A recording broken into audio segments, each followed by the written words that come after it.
салом бинандагони азиз, шумо барнома ахбори озодиро дар пахши мустақим аз студияи марказӣ дар Прага тамошо доред. имрӯз 23 январ аст ва нахуст сархати чанде аз мавзӯи нашри навбатии барнома.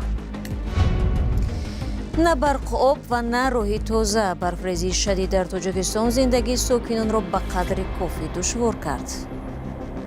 мегӯянд ки свет нестай ҳамин хеле ним соат об метиҳад. ним соат хай халқи бечора чӣ кор кунад? ҷароҳати писари раҳбари Чеченистон Адам Қодиров дар садама ҳадсу гумонҳо дар бораи вазъи саломатии ӯ ва интиқоли қудрат дар ин ҷумҳурии Қавқози Шимолиро афзудааст. ва бо ташаббуси думаи давлатӣ сар аз ҳафтаи оянда кӯдакони муҳоҷирон ҳам таҳти назорати Вазорати корҳои дохилии Русия қарор мегиранд. барфи шадид ва сардиҳои дурӯзи ахир мушкилоти сокинонро на танҳо дар минтақаҳои дурдасти Тоҷикистон, балки дар маҳаллаҳои атрофи Душанбе ҳам ба қадри кофӣ бештар кардааст. маҳдудияти барқу сардии манзилҳо, камбуди дастрасӣ ба об ва мушкили ҳаракат дар роҳҳои мошингузар аз шикоятҳое ҳастанд, ки дар ин хунукиҳо аз забони сокинон шунида мешавад. ҳамкорони мо Алишер Зарифӣ ва Шаҳлои Абдулло ба баъзе маҳаллаҳо рафта бо мардум суҳбат карданд. якбора сард шудани ҳаво дар ду рӯзи ахир зиндагии сокинони Тоҷикистонро душвор кард. баъзе сокинони ин маҳалла, ки дар 8 километри Душанбе ҷойгир аст, маҷбур шуданд дар баландошиёна бухорӣ насб ва бо ангишту ҳезум хонаро гарм кунанд. ин дар ҳолест, ки гузоштани чунин печҳо дар баландошиёнаҳо манъ аст.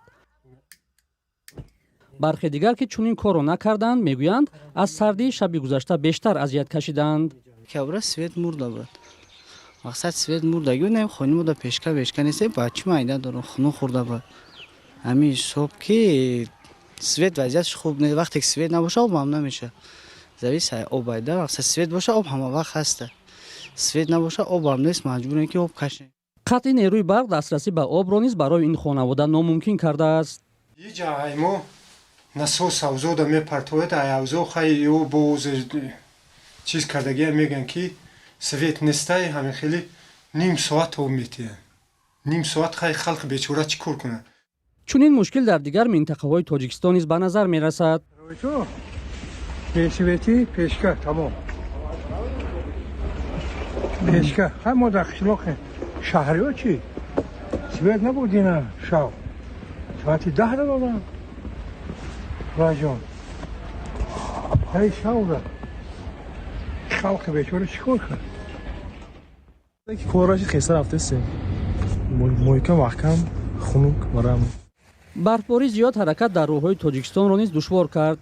дар наворҳое ки корбарон ба радиои озодӣ фиристоданд, дида мешавад аз сабаби барфи зиёд дар шоҳрои Душанбе Кулоб мошинҳо дар мемонанд. ҳаракати мошинҳо дар роҳҳои асосие, ки пойтахтро бо дигар навоҳии атроф мепайвандад, мушкил шудааст. роҳ ба деҳоти дурдаст баста шудааст. дар кӯчаҳои Душанбе поксозии барф ба назар мерасад, вале на дар ҳама ҷо. якбора сард шудани ҳаво ё боридани барфи нисбатан зиёд бори аввал нест, ки чунин мушкилиҳоро бештар намоён мекунад. ҳарчанд мақомот қабл аз сардиҳо тавсиф мекунанд, ки ба зимистон омодагӣ дидаанд, барфу сардиҳои ду рӯзи ахир баръакси онро нишон дод. бино ба итлои манбаъҳо 16 январ Адам Қодиров, писари 18-солаи раҳбари Чеченистон Рамазон Қодиров дар садамае дар шаҳри Грозний маҷрӯҳ ва бистарӣ гардид. мақомот ва ҳам матбуоти давлатӣ дар Чеченистону Русия хомӯшанд. тибқи итлои расида аз манбаъҳои қобили эътимод, афсари қатории бозрасии давлатӣ масъули ин ҳодиса номида шуд, зеро барои ҳаракати корвони Адам Қодиров роҳро набастааст. ин садама ҳадсу гумонҳо дар бораи ояндаи раҳбарияти Чеченистонро ба бор овард, чун аз муддатҳо пеш дар бораи бад шудани саломатии Рамазон Қодиров ва нақшаҳои ӯ барои интиқоли қудрат ҳам овузаҳое ба гӯш мерасанд. дар бораи ин ки чӣ гузашт ва вазъияти имрӯза чӣ гуна аст, ҳамкорам Хиромон Бақозода суҳбат мекунад. дар садамаи ҳафтаи гузашта дасти кам як мошин аз корвони мошинҳои Қодирови хурдӣ ба як мошини дигаре бархӯрд. як сабаби садама ин будааст, ки мошине аз корвони Адам Қодиров дар ранги сурхи чароғак حرکت کرده است. هنوز دقیق معلوم نیست که خود آدم در سر چند بر بود و یا او مسافر آن ماشین بود. معلوم شد که کاروان ماشین ها اشتراکدار زادروز حمزت قادروف برادرزاده رمضان قادروف بودند که 29 سالگی او را جشن می گرفتند. کاروان ماشین ها با سرعت بلند می رفت و یک ماشین به صدمه دچار شد. بر اساس بعضی خبرها یک نفر راننده ماشینی که به آن برخوردند جان داده است. در نوبت اول آدم قادروف و 3 محافظش به بیمارخانه گروزنی و از آنجا به مسکو برده شدند. بر اساس گزارش ها تخمینا 18-20 نفر دیگری در این برخورد کاروان ماشین ها آسیب دیده بستری و دیرتر از بیمارخانه جواب داده شدند. چندین منبع گفتند که جراحت های برداشته آدم قادروف جدی بودند، ولی نیسا یک روز بعدش نوشت که به حیات او دیگر چیزی تهدید نمی کند. یک منبع رادیوی آزادی گفت او بیهوش و در اتاق احیاگری است و منبع دیگر گفت که پیش از به مسکو برده شدنش آدم به هوش آمد. آیا درباره آدم و دیگر فرزندان قادروف چی معلوم است و چرا توجه به شخصیت این نابالغ چنان زیاد شد؟ رمضان قادروف 12 فرزند دارد و چند نفر آنها از همسرش مدنی هستند که با او 30 سال زندگی کرده است. فرزندان باقی مانده از زنهای دیگرش می باشند. آدم را فرزندی خردی و دوست داشته ترین قادروف می نامند. هنوز او 18 ساله نبود که پدرش با او مقام های کلانی را تقدیم کرد. از جمله از نوامبر سال 2023 رهبری خدمات امنیتی پدرش رمضان قادروف، از اپریل سال 2025 دبیر شورای امنیتی چچنستان است و نظارت به کار همه اداره های حفظ ترتیبات و قانون، امور خیریه و هم انداز به دوش او است. در سن جوانی او را با نشان قهرمان جمهوری چچنستان قدردانی نمودند که بلندترین مکافات دولتی دانسته می شود. جایزه گیری آدم قادروف در حالی بود که علاقه چندین حادثه دست به خشونت زدن و دغلانه و ویران کردن قانون و حقوق انسان از جانب شخصا خود او رسانه شده است. یکی از چنین حادثه ها یاد داشته باشد وارد یک بازداشتگاه در روسیه شده لطوکوب کردن یک ساکن گمانبر در آتش زدن قرآن بود که مورد تنقید زیاد نفران قرار گرفت. قادروف آن زمان 15 ساله بود. منقدان میگویند که خودسری های از جانب پدرش اجازه داده شده آدم از آنجاست که رمضان قادروف برای حفظ قدرت در چچنستان از پرزیدنت روسیه ولادیمیر پوتین ضمانت قدرت گرفته است. چون این اشاره ها وجود دارد که آدم در نوبت وارسی به قدرت در چچنستان در چشم رمضان قادروف در نوبت اول قرار دارد. هرچند کنستیتوسیای چچنستان میگوید رهبری جمهوری باید نه کمتر از 30 ساله باشد و همکنون معلوم نیست که آیا وضع صحتی آدم قادروف چگونه است و تا کجا این نقشه های دراز مدت رمضان قادروف برای تکیه کردن به پسر خردی عملی می شوند. تشکر همکارم خیرمان بقازاده بود که درباره نمایانی ها آید انتقال قدرت در چچنستان در پس منظر خبرهای به صدمه نقلیاتی دچار شدن پسر رمضان قادروف و بد بودن سلامتی خود او صحبت کرد.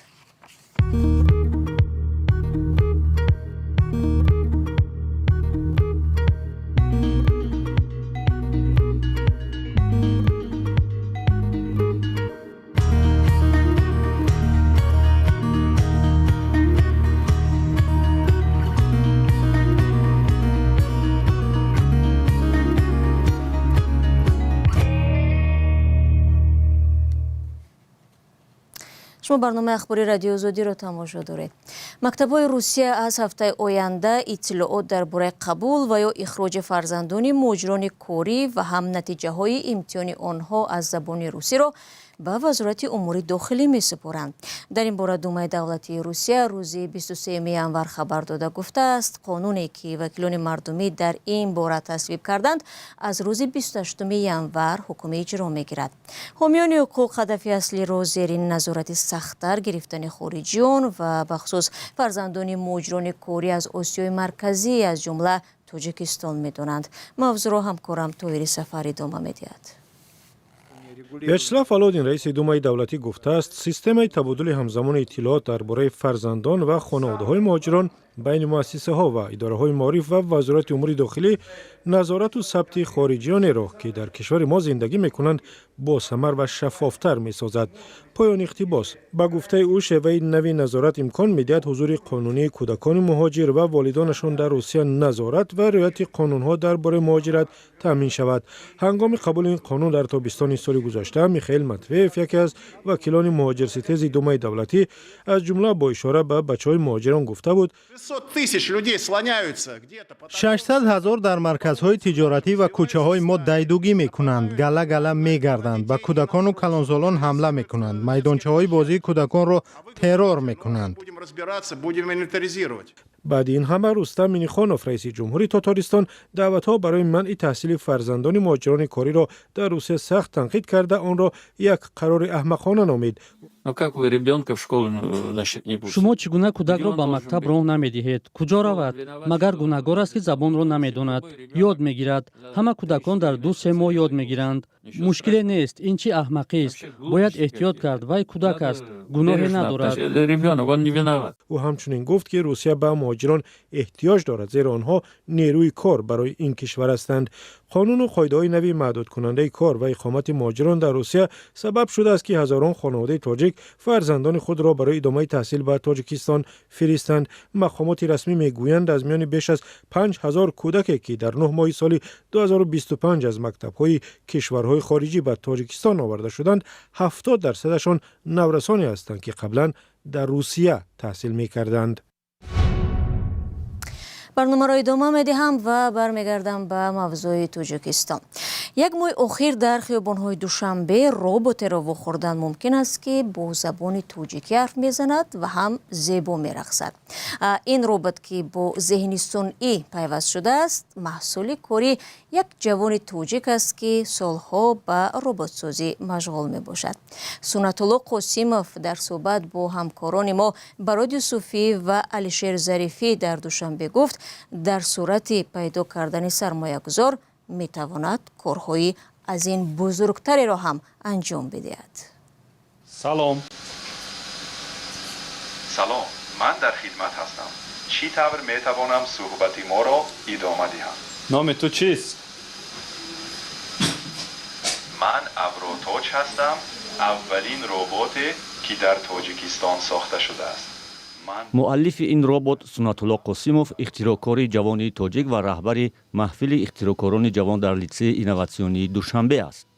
سنت الله پس از 6 سال تحصیل در روسیه به تاجیکستان برگشته در 3 ماه نخستین ربات پیوست شونده با ذهن صنعی را ساخت. در نظر است که این را با ذهن صنعی پیوست کنیم. حالا نیز در رفت کار است تا با سخنها با فرمانهای آدم تواند کار را اجرا کند و علاقه بینایش وی در بینایش وی کار میکند، آدم را میشناسد و میگوید که نام وی کیست، در خاطر خود ثبت میکند و دفعه دیگر که آدم را دید وی را از خاطر خود دیده میگوید که نام وی کیست و با وی چه صحبت ها داشت. این تجربه سومی رباتسازی سنت الله است. 2 ربات اول ساخته او با ذهن صنعی پیوست نبودند و با 3 زبان گپ زده همزمان وظیفه دربانی را اجرا میکردند. همزمان با ساختن ربات در محفلش با شاگردان طرز ساختن ربات ها را میآموزد. شاگردانش هم ذوق اختراعکار شدن را دارند. Мой робот это робот-курьер. У него есть 4 моторчика. роботи ман роботи курьер аст. ин робот 4 муҳаррики хурд, 3 аккумулятор, 4 чархи калон дорад. ҳамчунин борбардор дорад. ман аз кӯдакӣ барои омӯзиш дар ин ҷо орзу мекардам ягон намуд робот созам. бори ман аз бибиям дар бораи авротоҷ шунидам. роботи аввалини тоҷикистон. барои ҳамин мехостам чун авротоҷ роботе созам. Как авротоҷ. ба қавли сунатулло интернети босуръат бунёди озмоишгоҳҳои махсус ва сармоягузорӣ метавонад ба комёбии ихтироъкороне мисли ӯ кӯмак кунад. بینندگان عزیز برنامه امروز به پایان میرسد ولی شما میتوانید خبرهای نو را از سامانه رادیو زودی پیگیری کنید. اینچنین صفحه های رادیو زودی در شبکه‌های اجتماعی اینستاگرام، تلگرام و تیک تاک و فیسبوک هم برای شما خبر و ویدیو و عکس‌های روز را از حادثه ها در تاجیکستان و جهان پیشکش میکند. در 2 روز آینده به شما از آن استراحت خوب میخواهیم. خود را احتیاط کنید و خدا نگهبان هر یک شما باشد.